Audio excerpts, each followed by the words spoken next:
Schönen guten Tag. Hallo. Wir sind's, PTET Studio TV, mit Jenny und Björn. So, ran an Buletten hier. Wir haben noch mehr Fragen, weil wir von euch unheimlich viele tolle Zuschriften bekommen haben und Zuspruch bekommen haben. Vielen Dank an dieser Stelle dafür. Hat uns sehr überwältigt. Wir sind immer noch irgendwie nicht so richtig dabei. Ballerburg so, ne? Also ist wirklich toll. Und wir versuchen dem jetzt Herr zu werden und hinterher zu kommen. Genau. Und was machen wir eigentlich? Wir machen Computerspiele schon seit vielen Jahren und haben jetzt eine neue Firma gegründet und das ist dieser Kanal, wo wir die Sachen erzählen. Und jetzt fangen wir mit der ersten Frage. Genau. Ja. Vielen Dank für die Fragen. Wenn eure Frage nicht dabei ist oder so, also es sind wirklich viele. Wir versuchen die jetzt so nach und nach abzubeißen. Was los? Abzuarbeiten, wollte ich eigentlich sagen. Und gut, dass wir Zeit dafür haben. Also wir haben ja noch ein bisschen Zeit und darum bemühen wir uns, da hinterher zu kommen. Ansonsten könnt ihr neue Fragen natürlich auch sehr gerne am besten auf dem Discord-Server stellen, aber auch gerne hier unten drunter in die Kommentare. Wir versuchen, die Sachen zu sammeln. Wir haben einen Fragen-Thread aufgemacht auf dem Discord und in den FAQ sind die am häufigsten gestellten Fragen auch schon beantwortet. Also weiter geht's. Es wurde gefragt, wie geht es euch damit, nicht mehr bei Piranha Bytes zu sein und wie war es vor 6 Monaten, also mittlerweile wahrscheinlich 7? Konntet ihr schnell damit abschließen? Nein, können wir immer noch nicht. Also es war ein Schock, ja, ganz klar. 24 Jahre Piranha Bytes, für mich persönlich, für dich waren es 15. Ja. Das ist nicht mal eben wegzustecken. Ne? Also wir haben da sehr dran zu knabbern gehabt. Und es ist eine ernste Sache gewesen für uns. Und wir haben da sehr drunter gelitten. Ja? Und es ist halt so eine Geschichte, die passiert nicht so häufig ja, in deinem Leben irgendwie. Und wir haben aber ziemlich schnell gewusst, was wir wollen, dass wir sagen, okay, wir wollen aber weitermachen, Computerspiele. Eine Veränderung. Und dass wir auf keinen Fall aufstecken und sagen, irgendwie, wir machen nicht weiter, sondern haben sofort versucht, Lösungen zu finden, um das weiterzumachen. Weil wir haben da total Bock drauf, Computerspiele zu machen. Genau. Und das wollten wir uns dann unbedingt ermöglichen. Und wenn es aus einer eigenen Kraft ist, und das machen wir jetzt. Ja. Also viele Fragen, die uns gestellt wurden oder Sachen, die auch erzählt wurden da draußen, die gehen so ein bisschen in die Richtung, als wäre irgendwie in der Zwischenzeit nichts gewesen. Das ist natürlich nicht wahr, ne? Ja. Ihr müsst euch vorstellen, nach dem letzten Release, und das ist ja jetzt auch schon eine ganze Weile her, haben wir ja weitergemacht.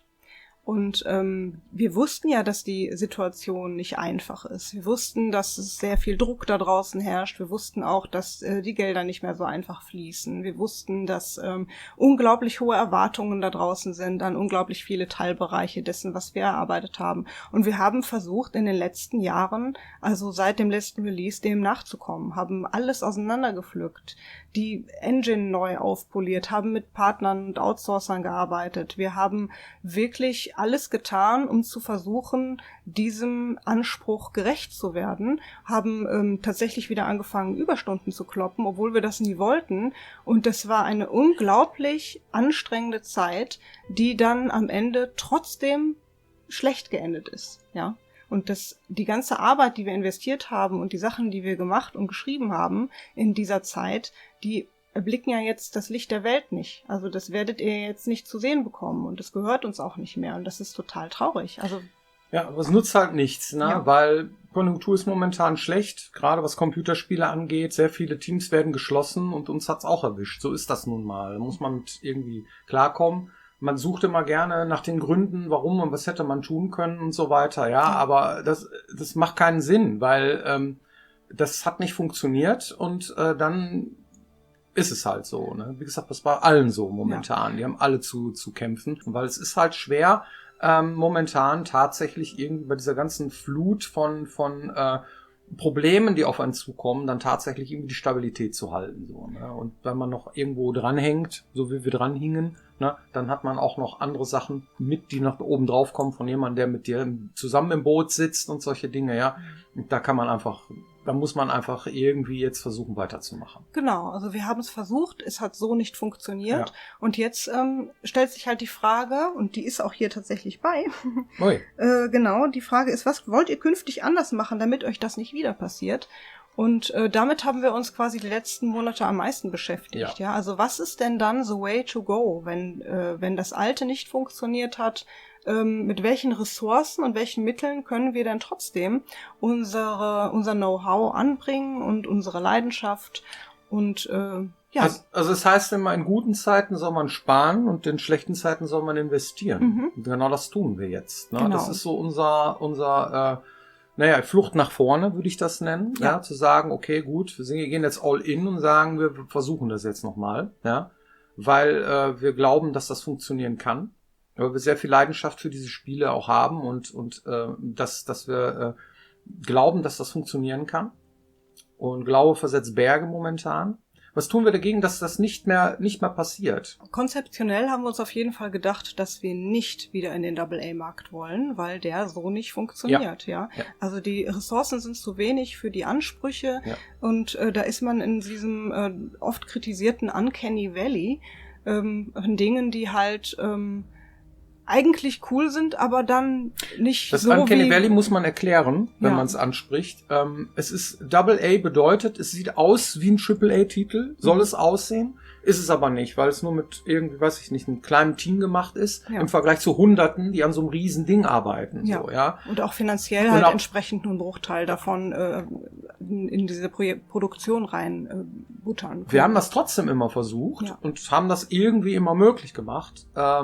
Das ist okay, aber wir glauben nicht mehr dran, dass das nochmal so funktioniert. Genau. Ja? Das heißt, man muss seine Fähigkeiten schon irgendwo konzentrieren auf eine Sache, Teams möglichst klein halten, ja, um dann irgendwie zu überleben und Sachen cool zu machen und so weiter. Oder man wird Teil von einem riesigen Team, ja, und sagt irgendwie, okay, da bin ich auf der sicheren Seite, da bin ich Teil dieser großen Sache und dieses Uncanny Valley, von dem du sprichst. Dazwischen so, diese mittelgroßen Teams. Die haben es momentan am schwersten so, ne? Oder zumindest mit am schwersten. Und wir glauben an dieses Konzept so nicht mehr. Nee. Ja? Und das ist die Prämisse so. Und dann haben wir uns für eine Seite entscheiden müssen und wir haben gesagt, okay, wir sind so mutig und sagen, wir probieren es mal. Genau. Im Indie-Sektor. Anstatt zu versuchen, Dingen gerecht zu werden, die man nicht leisten kann, ist es aus unserer Sicht viel schlauer, sich im Kleinen auf die Sachen zu stürzen, die man gut kann und damit dann was zu werden. Und das ist genau das Konzept, mit dem wir jetzt versuchen, ein Spiel das machen wir jetzt tatsächlich. Und ja, wir sind auch schon dran. Das war ja auch eine Frage gewesen. Ja. Ne? Also wir arbeiten natürlich schon dran. Und das ist auch ein bisschen verrückt und mutig, aber... Ich stehe jeden Morgen auf und denke mir, was ein Irrsinn. Wir sind doch wahnsinnig, aber ja. Irgendwie ist das auch cool, was zu machen, ne? Ja. Weil irgendwie... Unter dem haben wir keinen Bock, ne? Steckt das in uns drin, dass wir einfach, komm, du musst jetzt was machen, du musst weiter fleißig sein, musst dich weiter bemühen und irgendwie muss das doch klappen. Und deswegen glauben wir an dieses neue Konzept und hoffen, dass es euch natürlich dann auch gefällt. Ja. Boah, das war jetzt aber eine sehr lange Antwort auf eine Frage. Oh Gott, ich komme überhaupt nicht hinterher. So, die nächste Frage ist, habt ihr noch Kontakt zu anderen Entwicklern von Piranha Bytes und könnt ihr uns etwas erzählen über die Projekte, die jetzt machen? Also, ja, wir haben zu einigen noch Kontakt, aber ihr müsst verstehen, es ist nicht an uns, zu erzählen, wie es denen gerade ergeht oder an welchen Projekten sie arbeiten. Das sollen und dürfen die Kollegen selbstverständlich selber machen und da müsst ihr einfach neugierig bleiben und dann schauen, was die so veröffentlichen. Ja, dann kann man euch finanziell unterstützen. Aktuell jetzt gerade erstmal nicht. Wir fangen jetzt erstmal an. Das ist aber ganz lieb, dass einige von euch das fragen. Ja, wow. Okay, danke. Wenn es, es wird mit Sicherheit jetzt und auch in Zukunft Möglichkeiten geben, uns zu stützen. Alles, was uns jetzt hilft, ist, wenn ihr unsere Sachen anklickt, liked, kommentiert, wenn ihr diesen Kanal hier abonniert, wenn ihr dabei bleibt, wenn ihr im Discord mitdiskutiert, wenn ihr aktiv seid. Das hilft uns momentan am meisten, weil wir so die Zeit jetzt gemeinsam mit euch ein bisschen überbrücken, bis wir erste Sachen vom Spiel zu zeigen haben. Das ist etwas, wo wir darauf hinfiebern und da freuen wir uns, wenn ihr uns auf diesem Weg begleitet. Und wenn es in Zukunft Möglichkeiten gibt, die wird es natürlich geben. Es wird natürlich Wishlists geben und so weiter, dann werden wir euch das wissen lassen. Und wenn ihr dann immer noch dabei seid, dann könnt ihr uns an der Stelle unterstützen. Da würden wir uns natürlich auch sehr darüber freuen. Kann man euch Ideen für Spiele schicken? Bitte nicht. Nein. Also erstens, wenn ihr uns Ideen schickt für Spiele, die ihr selber machen wollt, dann sind wir zeitlich und auch sonst nicht in der Lage, das zu beurteilen, zu bewerten oder euch das irgendwie adäquat zu beantworten, zurückzuschicken. Außerdem sind wir sowieso immer mega vorsichtig, irgendwie Ideen von anderen uns anzuschauen, weil uns das nicht zusteht. Ich würde überhaupt vorsichtig mit eigenen coolen Ideen sein, wem ihr die gebt, schickt oder irgendwie in den Äther pustet, weil es sehr schnell so sein kann, dass euch jemand vielleicht die Idee einfach wegnimmt.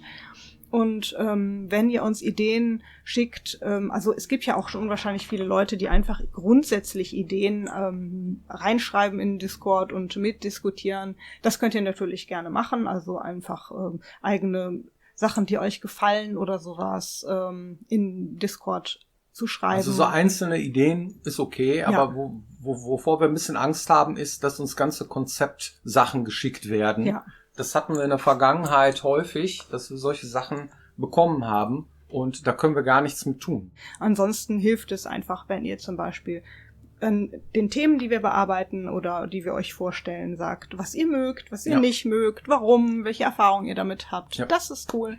Das macht gerne. Genau. Ja, dann habt ihr schon Ideen für euer erstes Spiel? Ja, wir sitzen da schon dran. Ja, na klar. Ja. Also das war die Prämisse überhaupt dafür, dass wir diese Firma gründen, dass Ja. das funktioniert. Deswegen haben wir das als erstes gemacht. Mehr darüber gibt's in den nächsten beiden Folgen. Ja, ansonsten gibt es wieder einen namenlosen Helden. Nein, den gibt es nicht. Es wird einen Helden geben und der hat dann auch einen Namen. Genau. Ja. Ja, das ist aber auch schon wieder mega speziell. Da fragt jemand, Microsoft ist in letzter Zeit bekannt dafür, Studios zu kaufen, vor allen Dingen Indie-Studios. Würdet ihr einen Deal annehmen als Microsoft-Publisher? Oder was sind eure Präferenzen? Was wäre euch wichtig bei einem Vertrag mit Microsoft? Ja, können wir nicht beurteilen. Wir wissen nicht, wer Microsoft ist. Was sind das für Menschen? Wer steckt dahinter? Wir haben mit denen nur auf der Ebene Portierung bisher zusammengearbeitet, auf der Xbox, ja. Und Sachen wie Probleme mit Windows oder sowas, ja. Aber das ist eine Sache, da haben wir selber noch überhaupt nicht drüber nachgedacht, wie wir jetzt weiter verfahren. Und wir versuchen jetzt erstmal einen Wert zu erschaffen. Das heißt, ein Ding zu machen, ein Spiel zu machen und wie wir dann damit umgehen und was wir dann damit tun, das wird dann zeigen, inwieweit uns dann irgendwie die Luft ausgeht oder wir es dann tatsächlich fertig kriegen, wir noch Hilfe brauchen oder so. Das wissen wir jetzt noch nicht. Genau. Ja? Was wir machen können, ist mit unterschiedlichen Leuten, also Microsoft ist jetzt super speziell, ne? Ja. Wir unterhalten uns natürlich mit ganz vielen Kollegen und Kolleginnen aus der Branche und das auch im internationalen Bereich und schauen einfach mal, was machen die anderen gerade, wie machen sie es, warum machen sie das, wohin geht der Zeitgeist und solche Sachen. Und dann können wir hoffentlich dann auch bequem entscheiden, wo unsere Reise mit hingeht. Das ist also ein Prozess und ihr könnt diesen Prozess ja auch hier begleiten. Da werden wir euch auf jeden Fall auf dem Laufenden halten. Fakt ist, Microsoft ist interessant für uns für Plattformen. Ja, also wir fänden es natürlich schon cool, wenn unser Spiel irgendwann mal portiert würde. Ob das finanziell möglich ist und wer dann Partner ist, das steht in den Sternen. Genau. So, wir haben eine Trophy-Box. Oh ja. Ja. Und zwar der liebe Scotty, Freund von uns, der Björn, der ist auch Björn, ja. Der hat uns zu unserer Gründung, hat er uns 2 Dinge geschenkt. Genau. Einmal hier, ja, hat er aus Aluminium mit einer, wie sagt man? Fräse. Eine Fräse, ja, tatsächlich dieses Aluminiumteil hier gefertigt, ja. Das ist richtig festes Metall, ist auch schon mal runtergeklatscht, ja, hat schon mal gescheppert Das ordentlich. macht ja. ihm nichts. Also vielen Dank, das ist richtig cool. Das steht bei uns irgendwie in der Vitrine da drüben, ja, und leuchtet da schön vor sich hin. Und das Zweite, was er gemacht hat, das hat hier mein Jotek hier an, ja, das ist ein gesticktes T-Shirt, wo er, mein Gott, wieso geht denn das denn nicht dahin? So hin, so, ja, das ist eine Stickerei, auch unser Emblem, ja, auf einem cooles T-Shirt. Björn hat's eins gekriegt, Jenny hat eins bekommen. Dankeschön. Und das ist aber ziemlich cool gemacht. Vielen Dank. Ja, da haben wir uns sehr drüber gefreut. Ja, super. Ja, dann vielen Dank fürs Zuschauen und wir sehen uns hoffentlich nächste Woche wieder hier, wenn es heißt Pitted Studio TV. Genau. Macht's gut. Bis Vielen dann. Dank fürs Zugucken. Ja, tschüss. Ciao. Das ist echt krass, ne? Was der alles so drauf hat irgendwie. Ja, der ist auch Künstler. Ja, unser Scotty. Mhm.